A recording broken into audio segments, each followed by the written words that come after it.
รายงานภาวะเศรษฐกิจการคลังจังหวัดลำพูนประจำเดือนกันยายน 2566 เศรษฐกิจจังหวัดลำพูนมีทิศทางชะลอลงเมื่อเทียบกับเดือนเดียวกันของปีก่อน สะท้อนจากดัชนีผลผลิตภาคเกษตรกรรมที่หดตัวจากปริมาณการผลิตลำไยนอกฤดูเป็นสำคัญ ทั้งนี้ยังคงต้องเฝ้าระวังติดตามสถานการณ์ภัยแล้งที่อาจเกิดขึ้นจากปรากฏการณ์เอลนีโญซึ่งเป็นความเสี่ยงที่จะทำให้ลำไยสลัดลูกทิ้งเมื่อขาดน้ำส่งผลให้ผลผลิตไม่ได้คุณภาพตามความต้องการของตลาด ดัชนีผลผลิตภาคอุตสาหกรรมหดตัวเมื่อเทียบกับเดือนเดียวกันของปีก่อนสะท้อนจากภาษีมูลค่าเพิ่มหมวดอุตสาหกรรมและปริมาณการใช้ไฟฟ้าภาคอุตสาหกรรมที่หดตัวจากอุปสงค์คู่ค้าที่ยังอ่อนแอแต่มีสัญญาณที่ดีจากเครื่องชี้จำนวนโรงงานอุตสาหกรรมและทุนจดทะเบียนโรงงานอุตสาหกรรมที่ยังคงขยายตัวดัชนีผลผลิตภาคบริการขยายตัวอย่างต่อเนื่องผลจากมาตรการส่งเสริมการท่องเที่ยวและการพัฒนาศักยภาพของชุมชนทำให้จำนวนนักท่องเที่ยวชาวไทยขยายตัวเพิ่มขึ้นประกอบกับจำนวนนักท่องเที่ยวชาวต่างชาติที่ทยอยฟื้นตัวจากปัจจัยสนับสนุนตามมาตรการฟรีวีซ่าส่งผลให้ภาคบริการมีรายได้เพิ่มขึ้นสำหรับสถิติการท่องเที่ยวจังหวัดลำพูนในเดือนกันยายน 2566 มีจำนวนผู้มาเยือนจังหวัดลำพูนทั้งสิ้น 99,473 คน และมีรายได้จากผู้มาเยี่ยมเยือนในเดือนนี้เพิ่มขึ้น 135.1 ล้านบาท ด้านการใช้จ่ายหดตัวเมื่อเทียบกับเดือนเดียวกันของปีก่อนสะท้อนจากดัชนีการใช้จ่ายภาครัฐที่หดตัวจากการเบิกจ่ายงบประมาณรายจ่ายลงทุนที่ลดลงเนื่องจากในปีนี้ได้รับจัดสรรงบลงทุนลดลงจากปีก่อนและมีการโอนเปลี่ยนแปลงงบประมาณอย่างไรก็ดีการเบิกจ่ายงบลงทุนในภาพรวมในปีนี้ยังคงเป็นไปตามเป้าหมายที่กำหนด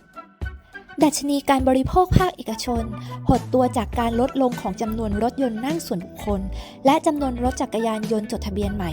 จากปัจจัยด้านทิศทางของดอกเบี้ยที่ยังคงเป็นขาขึ้นทำให้ประชาชนรายย่อยและภาคครัวเรือนมีความระมัดระวังในการก่อหนี้ขณะที่สภาวะเศรษฐกิจโดยรวมที่ยังฟื้นตัวไม่ทั่วถึงทำให้สถาบันการเงินยังคงระมัดระวังความเสี่ยงด้านเครดิตของลูกหนี้บางกลุ่มจึงเป็นข้อจำกัดสำหรับการจับจ่ายใช้สอยของประชาชนการลงทุนภาคเอกชนขยายตัวเมื่อเทียบกับเดือนเดียวกันของปีก่อนสะท้อนจากการเพิ่มขึ้นของจำนวนรถยนต์พาณิชย์ที่จดทะเบียนใหม่และพื้นที่ได้รับอนุญาตก่อสร้างรวมที่ขยายตัวดีขึ้นโดยเฉพาะในประเภทพื้นที่ที่อยู่อาศัยและเพื่อการพาณิชย์ตามการขยายตัวของพื้นที่เขตอุตสาหกรรมเป็นสำคัญด้านรายได้เกษตรกรในจังหวัดลำพูนในเดือนกันยายน 2566 มีทิศทางหดตัวจากดัชนีผลผลิตภาคเกษตรกรรมเป็นสำคัญเนื่องจากปริมาณผลผลิตลำไยซึ่งเป็นสินค้าเกษตรที่สำคัญของจังหวัดหดตัวลงจากปริมาณน้ำฝนที่ต่ำกว่าปีก่อนประกอบกับสภาพอากาศที่ผันผวนทำให้ผลผลิตลำไยในปีนี้ลดลงขณะที่ด้านราคายังคงขยายตัวดีต่อเนื่องตามอุปสงค์ที่เพิ่มขึ้นราคาผลผลิตพืชสำคัญของจังหวัดลำพูน3ลำดับแรกได้แก่ลำไยราคาเฉลี่ยที่กิโลกรัมละ 21.73 บาทขยายตัวร้อยละ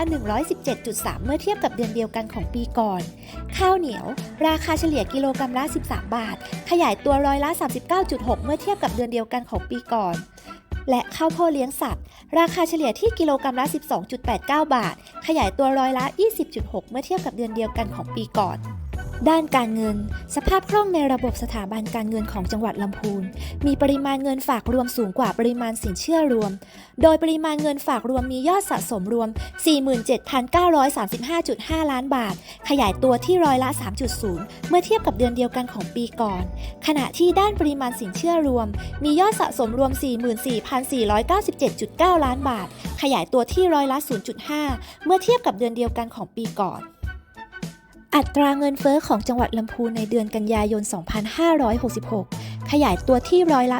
0.1 เมื่อเทียบกับเดือนเดียวกันของปีก่อนโดยมีการเปลี่ยนแปลงในดัชนีหมวดย่อยคือดัชนีหมวดอาหารและเครื่องดื่มไม่มีแอลกอฮอล์ที่ขยายตัวร้อยละ 1.7 ปัจจัยหลักมาจากการขยายตัวของระดับราคาอาหารสดอาทิไข่และผลิตภัณฑ์นมผักและผลไม้และเครื่องดื่มไม่มีแอลกอฮอล์สำหรับดัชนีหมวดอื่นๆที่ไม่ใช่อาหารและเครื่องดื่มในเดือนนี้ขยายตัวร้อยละ 0.3 ปัจจัยหลักมาจากการขยายตัวของหมวดเคหสถานหมวดยาสูบและเครื่องดื่มที่มีแอลกอฮอล์ซึ่งสอดคล้องกับการขยายตัวในภาคการท่องเที่ยวเป็นสำคัญสำหรับการจ้างงานภาพรวมทยอยฟื้นตัวจากกิจกรรมทางเศรษฐกิจภายในประเทศโดยเฉพาะอย่างยิ่งในภาคการท่องเที่ยวที่ทำให้ในเดือนนี้จังหวัดลำพูนมีการจ้างงานขยายตัวในอัตราที่ร้อยละ 1.2